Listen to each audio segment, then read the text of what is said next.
আজকের এই ভিডিওতে আপনাদেরকে দেখাবো যে এরকম একটা ইমেজ বা আপনার যদি স্ক্যান কোনো পিকচার থাকে এরকম, তাহলে আপনি কিভাবে এক্সেলে এভাবে কনভার্ট করবেন। তাহলে চলুন, প্রথমে আমরা নতুন একটা এক্সেল শিট করলাম। খোলার পরে আমি যেটা ব্যবহার করতেছি বলে রাখি, এটা হচ্ছে অফিস 365। অফিস 365 ছাড়া কিন্তু কাজ হবে না।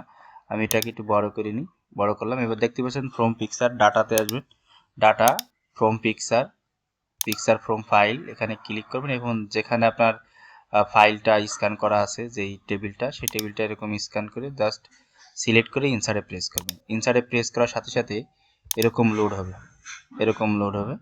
দেখতে পাচ্ছেন, অবশ্যই ইন্টারনেট কানেকশন রাখতে হবে, আদারওয়াইজ কিন্তু কাজ হবে না।